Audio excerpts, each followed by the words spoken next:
Bien-aimés dans les seigneurs, les ténèbres ne régneront pas toujours sur la terre où il y a maintenant des angoisses. Et voici la lumière, la révélation, une émission conçue par l'Assemblée de l'Église de Jésus-Christ à Durban. Un programme qui vous sera présenté par le prédicateur de l'Évangile, le pasteur Évariste Moui Loumanji. Découvrez cette émission chaque mardi sur Onela TV et sur Rouleau TV. Abonnez-vous massivement car la bénédiction de l'Éternel enrichit.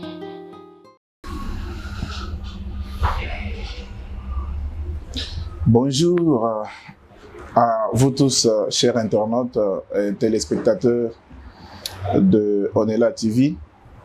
Vous qui nous suivez dans les comptes de votre programme de l'émission de l'Église du Seigneur Jésus-Christ qui est ici à Durban, l'émission intitulée La Révélation. Je crois savoir que c'est à travers cette émission que beaucoup des zones d'ombre sont aujourd'hui en train d'être éclairées et que les amoureux de la parole véritable aiment beaucoup ces rendez-vous. Alors nous sommes là encore ce matin à ces rendez-vous sacrés et mon rendez-vous ce matin. Aujourd'hui, vraiment, le Seigneur nous a encore donné le souffle parce que selon l'apôtre Paul, quand il écrit à Timothée, il reconnaît que c'est Dieu qui donne le souffle, l'être et le mouvement. Et ce matin, c'est ce même Dieu qui nous a aussi rendu ces choses pour que nous puissions être là. Alors, directement, je m'en vais saluer le personnel de Onela TV, le directeur, Papa Kigi, mais je salue aussi également le réalisateur, l'homme qui fait que vous nous captiez chez vous, qui en même temps est derrière les caméras de Onela TV, le jeune homme qui se bat bec et ongle pour que nous puissions être captés chez vous. Je parle de Shaggy. Je salue tout le monde. Je n'oublie pas mon journaliste, le bien-aimé frère Christian, que je salue directement, puis là où il est, parce que juste là, il n'est pas là. Je salue Trésor. Vous êtes très nombreux. Je salue tout ce qui est dans le studio. Ici, c'est une grande maison. Alors, très bien structurée. Et puis, le travail est bien fait là. Et puis, on y travaille d'arrache-pied. J'ai pris toujours le bon Dieu qu'il puisse accorder à cette chaîne vraiment la promotion, l'ascension et tout ça, parce que c'est ce qui va me permettre, n'est-ce pas, à ce que vous puissiez nous regarder chez vous. Alors, depuis un certain temps, j'ai pris un peu aussi la précaution de saluer les hommes de Dieu qui sont sur la ville, sur cette ville de Durban et même ceux qui sont ailleurs.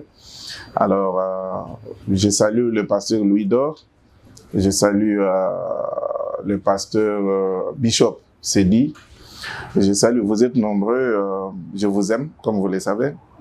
Ces rendez-vous devraient être aimés de tous, parce que nous sommes là, nous n'avons des armes que contre les mensonges, nous n'en avons pas contre la vérité.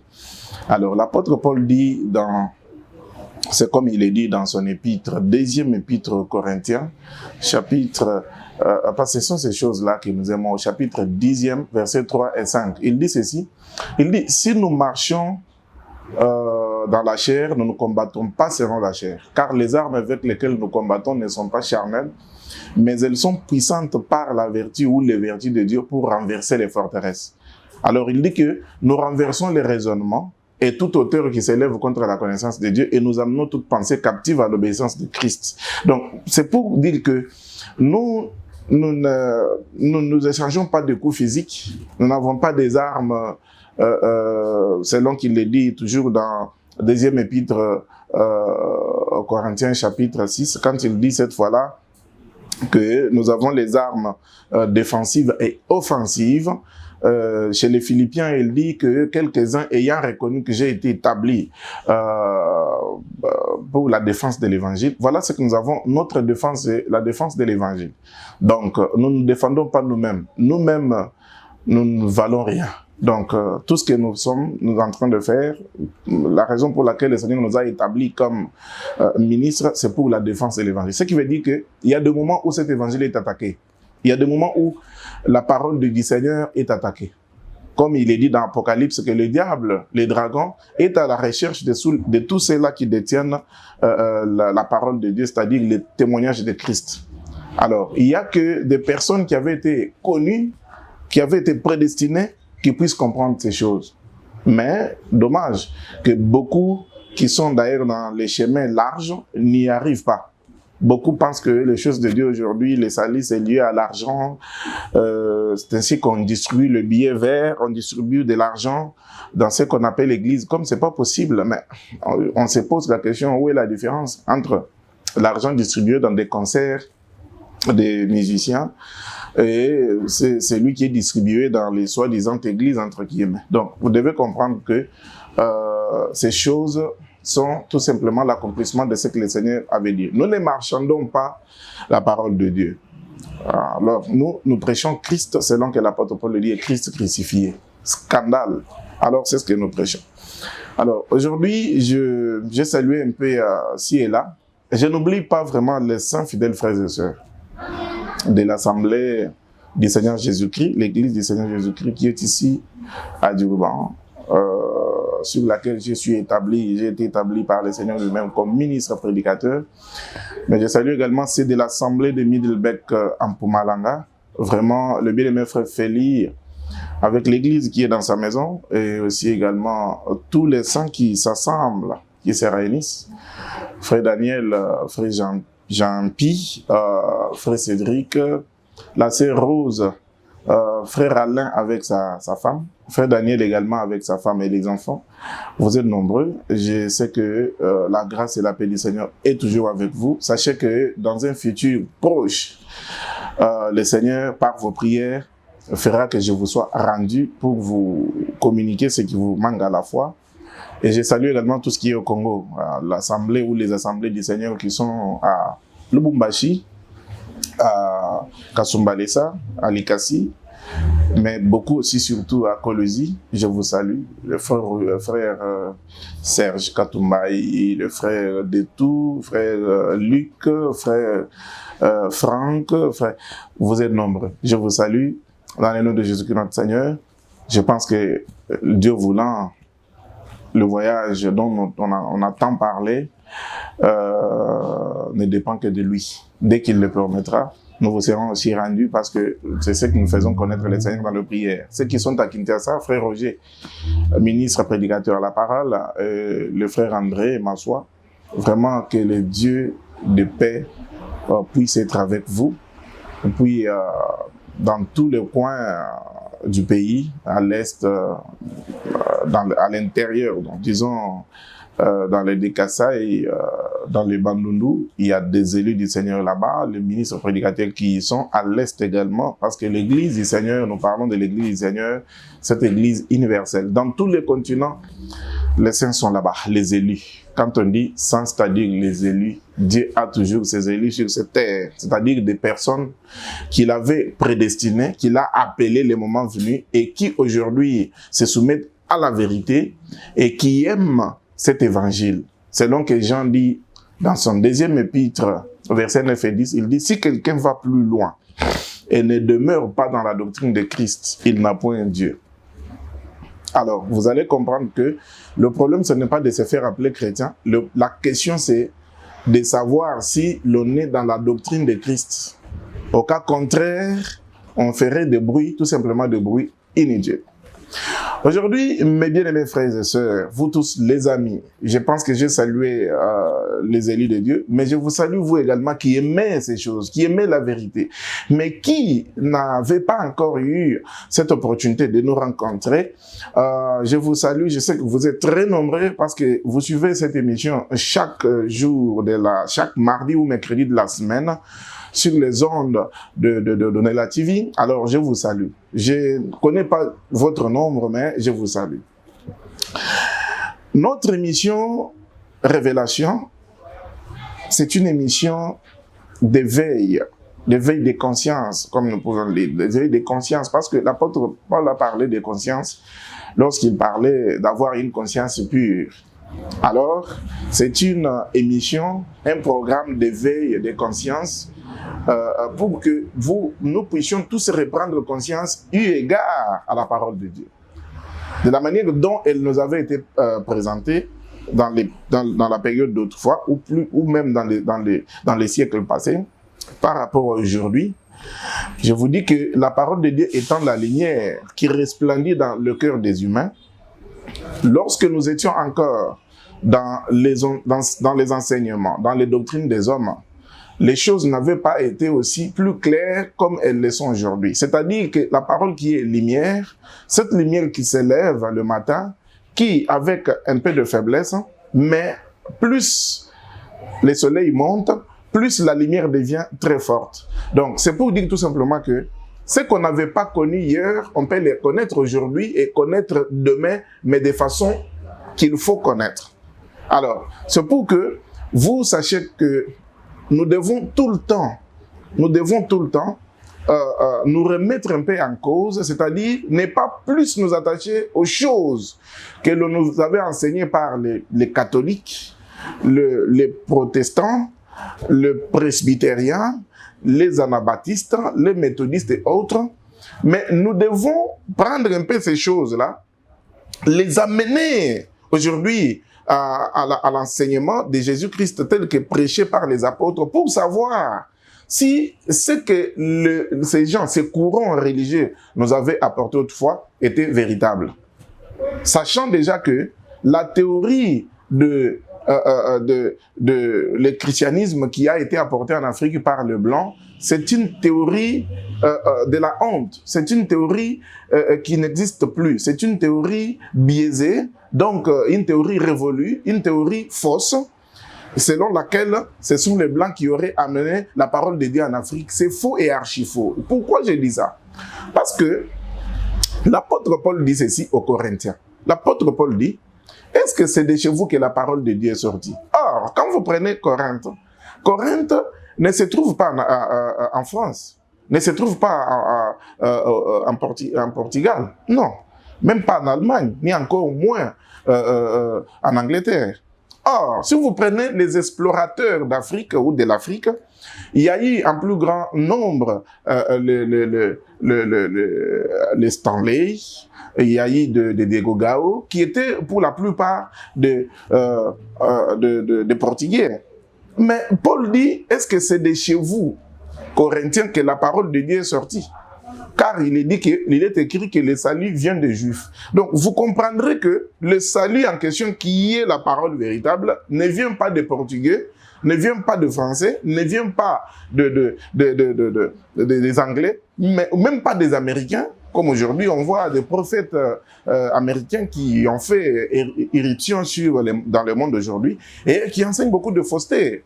Et ils ont fait gober ces choses aux gens. Et aujourd'hui, les gens ne savent même pas quel sens c'est voué, étant donné qu'ils ont beaucoup encaissé des élucubrations qui les embêtent maintenant. Ils sont dans l'amalgame et dans l'hérésie. Alors maintenant, Dieu, qui est toujours riche dans la miséricorde, il amène la vérité. Donc, ce n'est pas que les Blancs ont amené l'évangile en Afrique. Non. Lisez très bien la parole de Dieu. Ce ne sont pas les Blancs, Portugais, Européens qui ont amené le christianisme en Afrique. Non. Par contre, dans les choses de Dieu, prenons l'apôtre Paul, qui est juif. Il dit ceci, dans Actes des Apôtres chapitre 9, lors de son appel, Christ lui dit, je t'établis pour apporter la lumière aux extrémités de la terre. Ce n'est pas Diego Gao, ce n'est pas Stanley par les sucres et les sels qui ont apporté. Non, non, c'est faux. Les gens devraient se repentir à cette fausse théorie-là. Parce que c'est dans Actes des Apôtres chapitre 9 que Christ lui-même dit à Paul, juif, que j'étais appelé, j'étais établi pour apporter la lumière aux extrémités de la terre. Et quand nous posons la question, c'est quoi les extrémités de la terre? Je vous ai plusieurs fois dit que Jésus-Christ lui-même, quand il fait mention des extrémités de la terre, il parle de cette femme, la femme du Midi, qui vient des extrémités de la terre pour venir contempler la sagesse de Salomon. Or, Jésus dit, voici ici, il y a plus grand que Salomon. Donc, quand il vient maintenant dans Actes des Apôtres après sa résurrection, il devait monter, rentrer d'où il était venu. Il dit à ses apôtres que le Saint-Esprit survenant sur vous, vous serez mes témoins dans la Judée, dans toute la Samarie, jusqu'aux extrémités de la terre. Donc, les extrémités de la terre, c'est une autre appellation des gentils, des nations païennes, des gens ou des nations qui n'avaient pas été là au rendez-vous lorsque Dieu traita l'alliance avec Israël. Parce que, comme nous sommes en train de parler sur les alliances, pour votre rappel, nous avons dit que Dieu a traité la première alliance avec la seule nation d'Israël, avec seulement Israël. Et nous avons donné des passages ici pour démontrer noir sur blanc que dans cette alliance que Dieu traita avec la nation d'Israël, les nations étaient hors jeu. Ils n'étaient pas considérés. Nous avons pris l'apôtre Pierre dans Actes des Apôtres chapitre 14 verset 16 qui dit que c'est Dieu avait dans la génération ou dans la période d'autrefois laissé toutes les nations suivre leur voie. Donc c'est pour dire que dans cette alliance qui est la première alliance et qui est basée sur la loi de Moïse, les nations ne sont pas concernées. Voilà pourquoi nous disons toujours que là où vous trouvez l'interdiction de ne pas manger le sang, et vous qui êtes des nations, des extrémités de la terre, vous mettez dans la peau de ces versets, c'est tout simplement l'ignorance. Je ne peux pas appeler ça autrement. C'est tout simplement ignorance. Parce qu'il aurait fallu se poser d'abord une simple question. Lorsqu'on dit ne mangez pas, vous ne mangerez pas le sang, il faut se poser des questions. Le vous ici, c'est qui? Le vous ici, Dieu s'adresse uniquement à la nation d'Israël parce que c'est avec cette nation seulement que Dieu avait conclu l'alliance, l'ancienne alliance alors. Maintenant, lorsqu'il a voulu que nous soyons sauvés, Dieu ne nous a pas ouvert la fenêtre dans cette alliance ancienne-là. Non. Il nous a maintenant introduit dans une nouvelle alliance qui a été conclue au moyen du sang de Christ Jésus. Et c'est Jésus lui-même qui est le précurseur, qui est le médiateur d'une alliance nouvelle. Donc, je voudrais que les choses soient très claires là-dessus. Voilà pourquoi nous commençons les choses depuis là-bas. Donc, déjà, mettez-vous en tête, en esprit, que ce ne sont pas ces blancs, comme on nous a fait connaître dans les sciences telles que histoire, géographie, ainsi de suite, que ce sont les blancs qui ont apporté la parole de Dieu en Afrique. Non, la parole de Dieu est arrivée. Parce que quand vous dites ça, vous excluez 1 Timothée chapitre 1er verset 19. Là où Paul dit que j'ai été établi comme apôtre des nations. Ce n'est pas Diego Gao. C'est Paul qui est établi comme apôtre des nations. Et il dit même que je n'ai pas honte de mon ministère d'être apôtre des nations. Et les nations, c'est nous, mes amis. Et dommage, aujourd'hui, nous trouvons même beaucoup d'hommes de Dieu qui se perdent dans ces choses et qui disent que, voilà, la parole de Dieu, c'était les Blancs qui nous l'ont apporté. Non. C'est ainsi qu'on a aujourd'hui des prophètes noirs. Non, il n'y a pas de prophète noir aujourd'hui. Nous avons un seul sauveur de l'humanité, c'est le Seigneur Jésus-Christ. Donc c'est comme ça que la foi doit être basée. Alors, toujours dans cet ordre d'idée-là, nous sommes engagés à expliquer aux gens sur les alliances. Alors, pendant qu'on parlait sur les alliances, nous avons rencontré la question d'un de nos auditeurs, pour ne pas dire de nos téléspectateurs, des internautes qui suivent Onela TV. La question demandait à ce que nous puissions expliquer les matières qui constituaient les temples. Parce que nous avions dit que la première alliance n'était que l'ombre des choses, des meilleures choses qui étaient à venir, et elle n'était pas la réelle représentation des choses. Hébreux chapitre 10, verset 1er. La loi n'était pas la réelle représentation des choses. Donc, c'était l'ombre des choses. Alors, la question était la suivante. Comme la loi était l'ombre des véritables choses qui devaient venir en Christ, alors, explique-nous, c'était ça la question, explique-nous que symbolise les matières qui constituaient la construction, au fait, le tabernacle. Et nous avons commencé directement, nous avons pris cette question. D'abord, nous avions beaucoup plus remercié l'ami qui avait posé la question. C'est par là que nous commençons à comprendre l'importance que vous attachez à la parole de Dieu. Vraiment, cet ami, que mon Dieu puisse lui multiplier l'intelligence, surtout la sagesse, afin qu'il puisse écouter bien comme il se doit, avec l'attention soutenue et l'oreille circoncise, pour que, à la prochaine, il puisse poser une question. Alors, nous avons pris la réponse nous avons commencé à lire dans la parole de Dieu. Parce que cette question-là, c'est dans Exode chapitre 25. Là où Dieu, après avoir sorti le peuple de la maison de la servitude, c'est-à-dire de l'Égypte, il les amena dans le désert de Sinaï, où il y avait la montagne également de Sinaï. Là, dans le désert, Dieu dit, c'est là que Dieu donna la loi au peuple. Quand il a appelé Moïse à la montagne, il lui a donné la loi. Alors, quand Dieu parla à Moïse, il lui dit, je voudrais maintenant habiter parmi le peuple, mon peuple, le peuple d'Israël, afin qu'ils puissent m'adorer, que je sois parmi eux. Mais pour que cela soit possible, soit rendu possible, il va falloir que vous me construisiez une maison, un temple, un tabernacle. Mais voici, ce tabernacle-là ne sera pas fait à la manière des hommes. Et regardez comment ça va être fait. Dieu a donné les éléments qui devaient constituer le tabernacle. Dieu a donné toutes les mesures qui devraient être utilisées pour ce tabernacle. Il n'y avait rien de la pensée de Moïse ni d'Aaron là-dedans.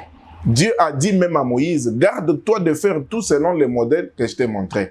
Là, j'ouvrais une parenthèse lors de l'émission passée pour vous dire que dans les choses divines, hein, il y a une chose que Dieu fait, c'est d'ajouter la pensée humaine dans les choses de Dieu. Donc, un véritable enfant de Dieu qui a peur de la mort et qui veut être sauvé au jour du Seigneur, il va, même si tout le monde fait quelque chose, lui va toujours se poser des questions. Est-ce que ce que je fais, c'est le modèle de Dieu? Est-ce que c'est ce que Dieu veut que je fasse? C'est ça aussi le problème.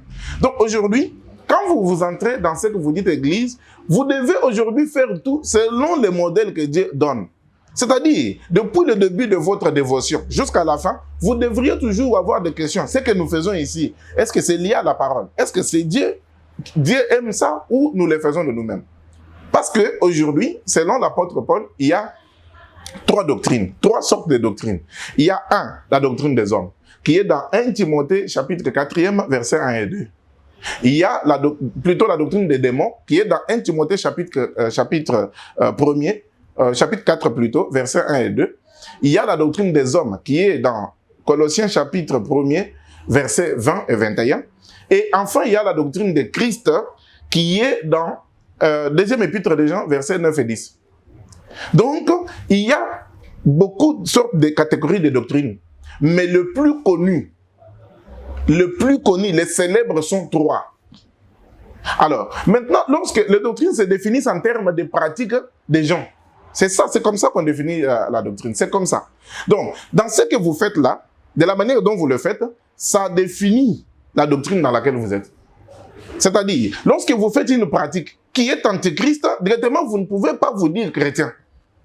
On doit se dire ces choses. Je suis là pour pouvoir vous éclairer dans ces choses. Les Juifs étaient reconnus en tant que tels. C'était dans la mise en pratique de la loi. Je vais vous rappeler, vous rafraîchir un peu la mémoire. Dieu dit aux enfants d'Israël, vous garderez d'avoir des relations avec d'autres nations qui vous entourent. Pourquoi? Parce que c'est à cause de leur idolâtrie que moi je vous ai choisi. Et c'est la différence entre vous et lui, et eux. Maintenant, vous vous garderez de ne pas contracter relation, mariage ou autre avec ces nations-là. Mais lorsque Israël avança et entra dans la terre promise à Canaan, parmi les filles de Jacob, celle dont les Écritures parlent, qui est Dina, va sortir pour aller visiter ses amis qui étaient des Cananéennes. En sortant, elle va comme sortir là, c'était déjà à l'encontre de la volonté de Dieu. C'est pour dire que lorsque vous sortez de la volonté du Seigneur, alors vous vous exposez, vous êtes aux limites et le diable n'est que là. Il y a que le diable à la limite. Donc, arrivé pour voir ses amis, elle fit convoiter par Sichem, qui était cananéen, incirconcis, alors qu'il la déshonora. Et puis, vous savez ce qu'il y a eu après cela. Il y a eu bagarre, il y a eu tuerie, beaucoup d'hommes sont morts à cause de ça. On ne touche pas à ce qui est saint. N'allez pas vous mêler dans les choses du monde. On ne peut pas trouver quelqu'un qui est la propriété privée de Dieu se mêler dans les choses de ce monde. C'est ce que vous devez connaître. Alors, vous pouvez déjà vous mesurer vous-même par rapport à votre conduite. Et regardez un peu votre conduite. Comment est-elle par rapport à la conduite du monde? Parce que Jean dit ceci, 1 Jean chapitre 5 verset 19. Nous sommes des dieux, mais le monde entier est sous l'emprise du malin. Alors, on trouve que le monde aujourd'hui marche selon que le diable lui-même, ayant manqué de la place au trône et ayant été renversé sur terre, maintenant il ne fait que troubler le monde. Il ne fait que troubler la terre. Regardez tout autour de vous, vous allez trouver que, regardez, des jeunes filles nues dans les avenues, des jeunes garçons qui changent la nature d'hommes pour devenir des femmes, et les jeunes filles en font de même. Et regardez la méchanceté aujourd'hui dans le monde et autres. Vous allez comprendre que néanmoins Christ avait raison de dire que je vous laisse dans le monde, mais vous n'êtes pas du monde. Donc, bien qu'il puisse exister aujourd'hui dans le monde, nous qui avons été mis à part, parce que les saints, les fidèles, ce sont des mis à part pour Dieu. Donc, ils observent de loin ce qui s'est fait, mais ils n'entrent pas là-dedans pour pouvoir s'essuyer. Alors, maintenant, nous rentrons pour dire que cette fille de Jacob s'est fait déshonorer et cela a attiré la honte sur toute la nation. C'est ce que nous sommes aujourd'hui. Alors, nous revenons sur l'explication des matières du tabernacle. Qu'est-ce que cela symbolise? Nous avons commencé avec l'or et l'argent. L'or et l'argent, nous l'avons expliqué lors de l'émission passée. Je ne voudrais pas, pour gagner le temps, revenir encore sur ça. Il est resté les reins, il reste le pot de dauphin, il reste expliquer les couvertures et autres. Il y a beaucoup de choses. Mais je voudrais d'abord, aujourd'hui, je suis venu pour qu'on puisse parler des reins. Ayant déjà la connaissance sur l'or et l'argent, pourquoi Dieu voudrait à ce que l'or et l'argent soient des éléments constitutifs du tabernacle? Nous avons expliqué que il faut d'abord, selon les Écritures, comprendre la nature de l'or et l'argent. L'or qui symbolise la pureté, la sainteté et donc la gloire, et que l'argent qui, à son tour, symbolise la richesse, c'est-à-dire le rachat, ces deux éléments mis ensemble doivent entrer à la construction du tabernacle. Pourquoi?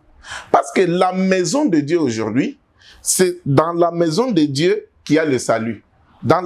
C'est seulement dans la maison de Dieu qu'il y a le salut. En dehors, il n'y a pas de salut. Donc, c'est seulement celui qui est dans la maison de Dieu, qui est aujourd'hui l'Église, qui peut être sauvé. Donc, voilà pourquoi je disais que l'or et l'argent devraient faire partie. Parce qu'aujourd'hui, l'or qui est la gloire, tout celui qui est chrétien, tout celui qui a été lavé, qui a été retiré du monde, cette personne-là a été recouverte de la gloire, donc de l'or. Donc, c'est pour que, lorsque vous prendrez avec moi Éphésiens chapitre 5, à partir du verset 25, 26, 27, 28, l'apôtre Paul dit ceci. Il dit, Marie, aimez vos femmes comme Christ a aimé l'Église, et il s'est donné lui-même pour elle, afin de faire paraître devant lui cette Église glorieuse. Donc, vous devez comprendre, parce que l'Église, c'est ça la maison actuelle de Dieu et non le tabernacle. Donc, comme de l'or devrait faire partie du tabernacle, de même aussi cet or qui doit être aujourd'hui dans la maison de Dieu, ce n'est pas l'or que vous allez acheter en Amérique, avec lequel vous allez recouvrir les ustensiles de votre tabernacle. Non, mes amis. Parce que Paul dit que la loi était l'ombre des biens à venir, des choses. Montre-nous l'ombre de l'or. Ne nous présente pas l'or. Parce que si vous nous présentez de l'or, alors il faut aussi enlever Christ, qu'il demeure toujours la bête animale, l'agneau. Parce que quand Jean-Baptiste présente Christ, il dit, voici l'agneau de Dieu qui ôte le péché du monde. Mais quand les gens se retournèrent pour regarder, ils n'ont pas vu l'agneau animal. Ils ont vu Jésus, homme marchant sur ses deux pieds comme toi et moi. Donc c'est pour comprendre que l'agneau qui était à l'ombre, à la réalité, c'est l'homme de Jésus. Alors si l'agneau qui était à l'ombre était une personne physique de Jésus-Christ, l'humanité de Jésus, de même l'or doit prendre l'image parfaite aujourd'hui. Et l'image parfaite, si je peux me permettre. Alors c'est pour que vous compreniez que Vous ne pouvez pas, aujourd'hui, quand on parle de l'or, vous prenez l'or. On parle de l'argent, vous prenez l'argent. On parle des reins, vous allez courir et prendre des reins. Non, vous devriez plutôt vous repentir. Parce que ça, utiliser ces choses, c'est faire preuve de l'ignorance. Or, Paul dit ceci. Paul dit, ceci est agréable à Dieu notre Père qui veut que tous les hommes soient sauvés et arrivent à la connaissance de la vérité.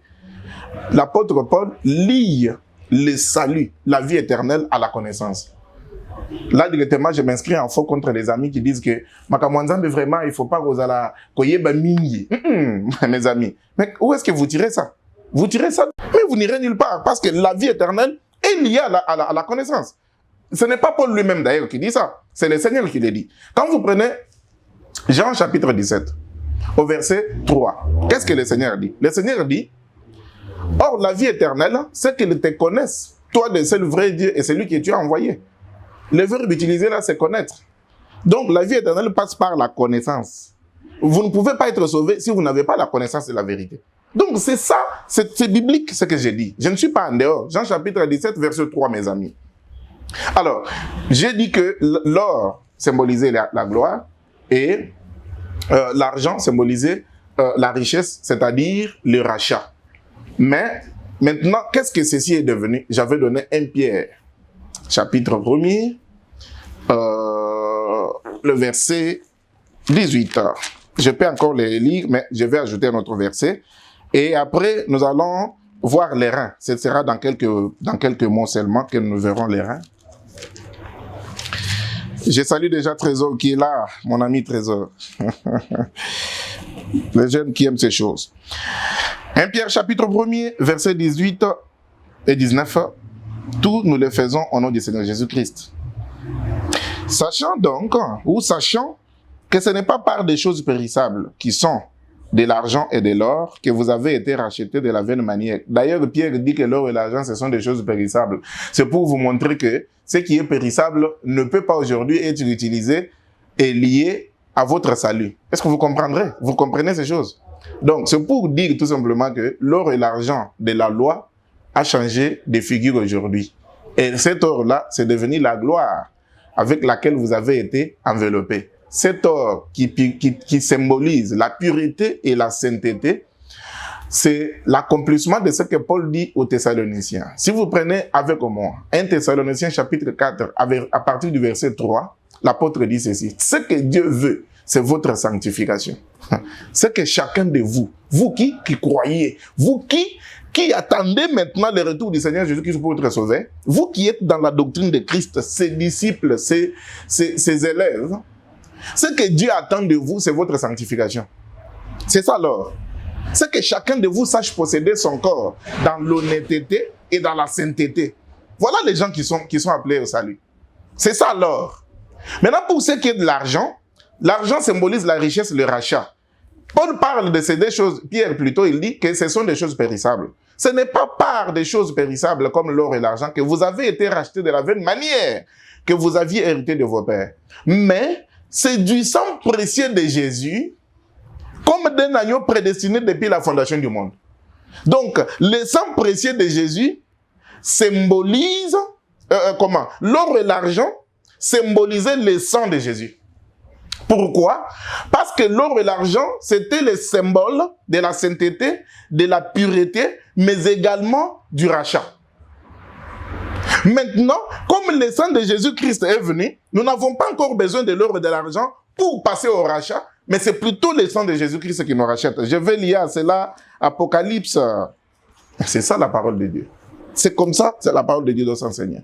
Ceux qui font recours à l'argent, l'or, tout ça, vous n'êtes que dans l'ignorance, mes amis. Donc, dans les doctrines des hommes, pour cela, je vous demande la repentance. Apocalypse chapitre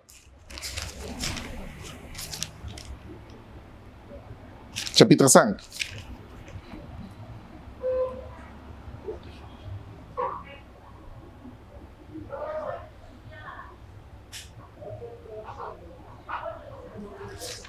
Apocalypse 5.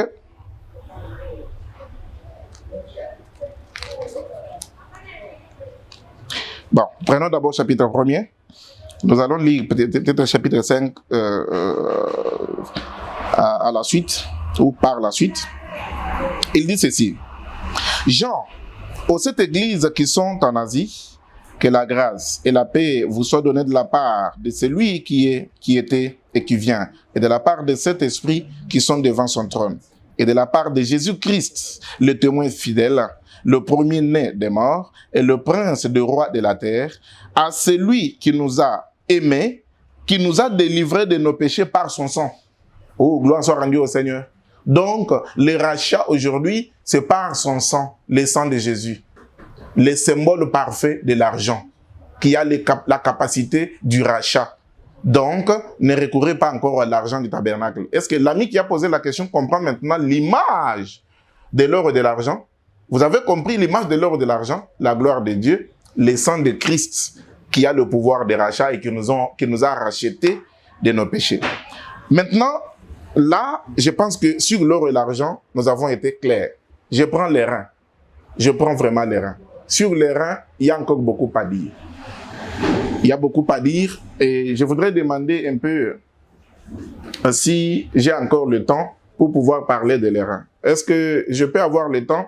Je demande au réalisateur si je peux avoir encore le temps parce que j'ai consulté l'heure.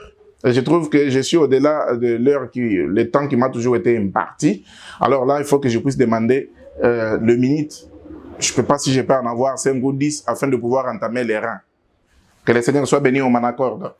Nous allons directement à toucher les reins. Les reins, rentrons toujours dans Exode.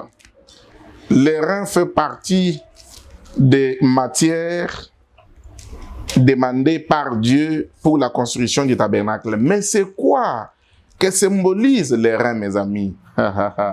Que symbolisent les reins? Je suis là.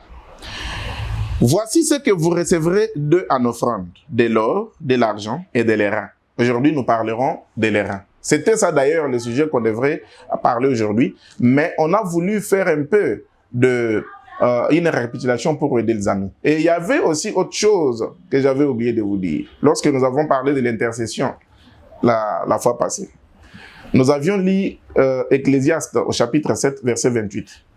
Là où Ecclésiaste dit que j'ai cherché les hommes, ou l'homme, j'ai trouvé un parmi 1000, mais je n'ai pas trouvé une femme parmi elles toutes. Donc, c'est tout ça nécessite des questions. Donc, si vous avez des intercesseurs, déjà des femmes là-bas, avec ces versets de Ecclésiaste chapitre 7, verset 28, vous ne comprenez pas qu'il y a contradiction. Il y avait encore beaucoup de choses ou des questions, des choses à éclairer. Mais, suivez encore l'émission. Peut-être que les questions proviendront de vous. Alors, les reins. Que symbolisent les reins? Pour comprendre un peu les reins ici, nous devons rentrer dans la marche d'Israël. Sinon, on ne comprendra pas. Les reins ici, il faut rentrer dans la marche d'Israël. Et la marche d'Israël, dans la marche d'Israël, les reins a été, on a fait de mention plutôt de les reins, a été cité lorsque le peuple d'Israël désobéit à Dieu et que par cette désobéissance, Dieu les tua par les serpents dans le désert. Et pour remédier à la situation, parce que il y avait un grand nombre des enfants d'Israël qui tombèrent ou qui tomba suite à la morsure de ces serpents, Dieu ordonna à Moïse et lui dit: fais-toi un serpent des reins. Il lui dit: fais-toi un serpent des reins, afin que quiconque parmi les enfants d'Israël qui aura été mordu, qui regardera le serpent que tu auras élevé, qu'il puisse conserver la vie. Donc, les reins est lié au salut également. Les reins, c'est lié au salut. Mais ça symbolise quoi, les reins? Les serpents que Moïse éleva étaient des reins. Un serpent des reins. Or, les reins a l'image ou le symbole. D'ailleurs, on appelle ces serpents-là, selon Nombre chapitre 21, à partir du verset 8 et 9, Dieu parle, Dieu, il appelle ces serpents-là des reins, que c'est les serpents brûlants. C'est que le rein a l'image du feu. Le rein détruit, le feu détruit plutôt. Donc, le rein ayant l'image du feu, c'est qu'il y a là à l'intérieur quelque chose de la force, donc de la puissance. Les reins, c'est le symbole de la puissance, de la force. Les reins, c'est la force. Parce que si vous entrez dans la science, parce que l'apôtre Paul, c'est comme ça que nous devons enseigner la parole de Dieu. L'apôtre Paul dit ceci, et la nature elle-même ne vous enseigne-t-elle pas? Nous devons aller dans la nature. Or, pour aller dans la nature, nous avons la science. Science des hommes. Dans la science des hommes, nous prenons la chimie. La chimie, c'est une science d'homme et donc la nature. Dans la nature, nous savons que les reins, c'est le liage ou le mélange du cuivre et de l'étain. C'est ce que nous savons. C'est ça la nature. Or, le cuivre, c'est une matière très solide. C'est une matière solide. Ça symbolise de la force. Alors, je peux aussi rentrer dans Daniel chapitre 2 pour vous montrer la statue qui avait le bras, la poitrine en airain, tout ça. Et vous allez comprendre. D'abord, retenez tout simplement en bref que le rein symbolisait la force, donc la puissance. Et quand vous allez prendre maintenant les serpents que Moïse éleva dans le désert, nous rentrons dans ces serpents-là. Qui est le serpent de Moïse? Prenons, j'ai donné Nombre chapitre 21, versets 8 et 9, c'est là que l'on parle du serpent de Moïse, les serpents des reins. Mais Jésus-Christ a parlé également de ces serpents-là. Jean chapitre 3. Parce que les serpents de Moïse étaient aussi un symbole. Et étant la loi, c'était aussi un symbole. Écoutez ce que le Seigneur Jésus-Christ dit de ces serpents-là. Alors vous allez fuir, commencer à fuir dès aujourd'hui. Si on vous appelle dans une réunion de prière ou je ne sais pas moi comment, de combat, et là-bas, on vous montre les serpents, on vous dit non, les serpents, non. Écoutez l'image de ces serpents d'airain. Jean chapitre 3, je prends seulement 2 versets 14 et 15. Nous lisons. Jésus dit, et comme Moïse éleva les serpents d'airain dans le désert, il faut de même que le Fils de l'homme soit élevé. Donc, vous comprenez que les serpents d'airain qui avaient été élevés par Moïse symbolisaient Jésus-Christ notre Seigneur. C'est que Jésus, c'est le véritable serpent d'airain. Maintenant, le peuple avait été mordu. Les fils d'Israël, les enfants d'Israël avaient été mordus. Maintenant, pour avoir la vie, il a fallu que Moïse éleva un serpent d'airain, ou qu'il élève un serpent d'airain, et que quiconque avait été mordu, en regardant les serpents d'airain que Moïse avait élevés, qu'il conserve la vie. Et quand nous descendons au verset 15, il est dit que, afin que quiconque croit en lui ait la vie éternelle. Exactement ce qui s'est passé, ou ce que Dieu dit au verset 9 de Nombre chapitre 21. Les serpents de Moïse avaient comme objectif de donner la vie à ceux-là qui avaient été mordus par les serpents venimeux. De même Christ, le véritable serpent d'airain, est apparu pour donner la vie à ceux qui avaient été mordus par les enseignements des hommes, des doctrines des hommes et des démons. Donc si aujourd'hui vous vous repentez, vous avez directement la vie éternelle. Pourquoi? Parce qu'en Christ, il y a les reins, il y a la force, la puissance d'attraction, l'autorité. L'apôtre Paul dit ceci dans 1 Corinthiens chapitre 10 verset 8. Il dit, si nous pouvons nous réjouir un peu de l'autorité que Christ nous a donnée, du pouvoir que Christ nous a donné. Le pouvoir ou la puissance, c'est la même chose. La force, les reins. Pour confirmer que en Christ, Christ, c'est ça, c'est serpent des reins. Vous pouvez même prendre comment Jean d'Apocalypse le voit. Comment Jean voit-il dans Apocalypse chapitre 1er, lorsque vous allez au verset 17, ou vous descendez encore plus. Il décrit, il dit, lorsqu'il se tournant ou détournant pour voir la voie qu'il appelait, il a vu quelqu'un qui avait les jambes en airain. Et celui-là, Jean dit qu'il avait la figure, il avait la ressemblance du Fils de l'homme. Or, le Fils de l'homme dont nous connaissons, c'est le Seigneur Jésus-Christ. Oh, mes amis. Donc, vous allez comprendre que en Christ, c'est le pouvoir, plutôt la puissance, la force. Parce que quand vous prenez Romains chapitre 1er, le verset 16, l'apôtre Paul écrit aux Romains, il dit, je n'ai pas peur de l'évangile. Car l'évangile, c'est une puissance qui libère. Donc la force, les reins. C'est une force, une puissance qui libère. Une puissance, une force qui donne la vie.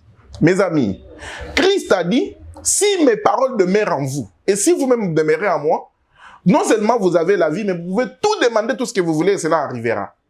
Et l'apôtre Paul ajoute, il dit, que le Seigneur, c'est l'Esprit. Le Seigneur, c'est l'Esprit. Or, cet Esprit, dans Jean chapitre 3, verset 16, la chair ne sert de rien, mais c'est l'Esprit qui vivifie. Les paroles que je vous ai dites sont Esprit et vie. Si Christ, le Seigneur, c'est l'Esprit, selon 2 Corinthiens, chapitre 3, verset 16, le Seigneur, c'est l'Esprit. Si le Seigneur, c'est l'Esprit, et que cet Esprit-là, dans Jean 3, 63, cet Esprit-là, c'est les paroles du Seigneur, donc c'est les paroles du Seigneur, en d'autres termes, l'enseignement, en d'autres termes encore, la doctrine de Christ, c'est ça le rein en question. Parce que c'est cet rein-là qui a la puissance qui libère. Et regardez, ce qui avait été mordu n'était pas mordu par les serpents des reins. Mais le salut est venu par les serpents des reins. Donc vous comprendrez que les reins, c'est la puissance qu'il y a dans l'évangile, dans la parole de Christ, pour pouvoir sauver ceux qui croient en Christ. C'est pourquoi vous ne trouverez pas quelqu'un qui a cru déjà en Jésus-Christ, mais qui sombre encore dans la vie des péchés. Jamais. Vous ne pouvez pas trouver un racheté de Christ, mais qui est encore dominé ou qui se fait encore rouler par le pouvoir des ténèbres. Vous avez compris ces choses. C'est ça les reins tout simplement. Et tout ça, c'est seulement lorsque vous êtes en Christ, c'est-à-dire lorsque vous êtes dans la véritable maison de Dieu qui est l'Église. Vous ne pouvez pas avoir le salut en dehors. Voilà pourquoi Dieu avait ordonné à ce que sa maison soit construite ainsi, comme cela. Ça, c'est les reins. Mais nous n'avons pas tout dit. Si vous avez bien compris, vous verrez que nous donnons les choses un peu avec rapidité pour pouvoir couvrir le temps qui nous restait.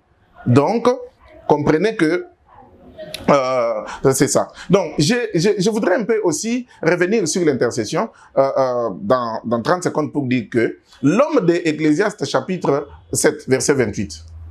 J'ai trouvé un homme parmi les 1000. L'apôtre Pierre confirme cet homme-là que c'est Jésus-Christ. Avec Actes des Apôtres chapitre 2. Parce qu'on a déjà donné beaucoup de passages. Verset 22-23. Écoutez Pierre. Oh, homme israélite, écoutez ces paroles. Jésus de Nazareth, cet homme à qui Dieu a rendu... Pierre appelle Jésus cet homme. Donc cet homme, c'est le même homme que Ecclésiaste voit l'un parmi les 1000.